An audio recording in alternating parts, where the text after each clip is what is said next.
ఆ ధర్మారావు ఎమ్మెల్యే గారు అదే ఎక్స్ఎమ్మెల్యే గారు ఎక్కడ పడితే అక్కడ మాట్లాడుతున్నాడు.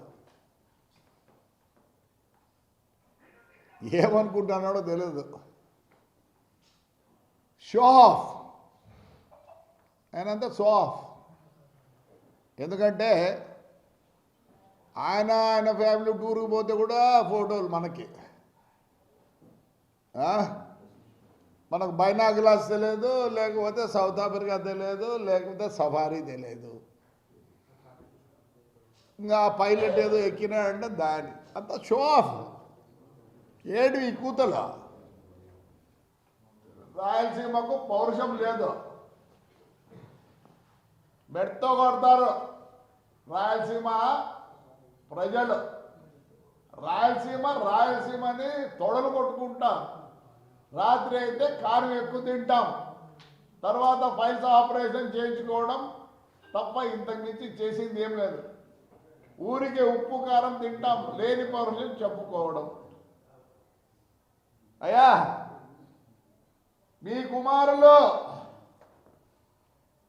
ఒకడేమో కంటెస్ట్ చేయకుండా భయపడొచ్చి యునానిమస్ అయినాడు కౌన్సిలర్గా. మరి అబద్ధం అందరినీ కొట్టినారు. ఊర్లో ఉన్న వాళ్ళందరినీ కొట్టి ఆ రోజు ఉప్పు కారం తిన్నారు దండిగా. అది కూడా నీ సొంతం ఇంట్లో కాదు. మా ఊర్లో ఈరోజు కూడా ఏడ్చుకుంటారు. బిర్యానీ సెంటర్లో, దోశల సెంటర్లో ఇప్పుడు కూడా నువ్వు నీ సొంతం కారం ఉప్పు కూడా తినలే. అది కూడా తాడిపత్రి ప్రజలు ఉప్పు కారం తినే 15 నెలలు లేవే. ఏడిపోయినారు 15 నెలలు పోయినారు, 29కి వస్తారంట. ఇంకా వాళ్ళ ఆయన చెప్తాడు మా ఇంటికాడికి ఎట్లా వస్తాడంట. నువ్వు మీ ఇంటికాడ కదండి పనికి బాగా నాకు కొడక్క.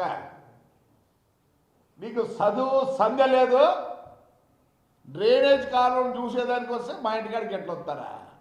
మా ఇంటి లోపలికి ఎట్లా వస్తురా నువ్వు? ఏమనుకుంటున్నాడు? ఈ ధర్మారం ఎక్స్ఎమ్మెల్యే నీకు యాడికి నోటికి వస్తే అటు మాట్లాడతావా? యాడికి నోటికి వస్తే అటు మాట్లాడతావు నువ్వు? ఏమనుకుంటాను? రాయలసీమ పౌరుషం లేదా? లేదు, నువ్వు ఏం చేసినావురా? రా డిబేట్కి రా. లిఫ్ట్ ఇరిగేషన్ గురించి మాట్లాడదాం. రాయలసీమ లిఫ్ట్ ఇరిగేషన్ మాట్లాడదాం. అంతకుముందు మీరు చేసిండ్రే. నాకు కొడకల్లారా అటు మిద్దెలు కట్టించుకొని 4 గుర్రాలు పెట్టుకొని ఏమే మినీ కూపర్ పెట్టి నీ కథ నాకు తెలియదా? ఎంతుందిరా నీకు? ఎంతుందిరా? మినీ కూపర్ అంటే కూడా తెలియదు. ఏమే కొన్ని రోజులు నువ్వు వాడితే కొన్ని రోజులు మీ సినాయన వాడా అంటే యాడికంటే అని మాడతావు. రాశాను జనాన్ని తంతారే నిన్ను. నీ భాష మార్చుకో. మొన్న చెప్తాను చూడు, మొత్తం ముస్లిమ్స్ నీకు ఓటు వేసినారు కాబట్టి నువ్వు వాడికి వచ్చినావు. అదే వేరే వాడిని నిలబెట్టింటే వేలకు పోయింది. పొంద గుడ్ మార్నింగ్, గుడ్ ఈవినింగ్ ఏం చేసినావు చెప్పురా? ధర్మారావు నువ్వు ఏం చేసినావు చెప్పురా? మిషన్ తెస్తువి సెగ్రిగేషన్ మిషన్ ఈ రోజు అట్లే ఉంది.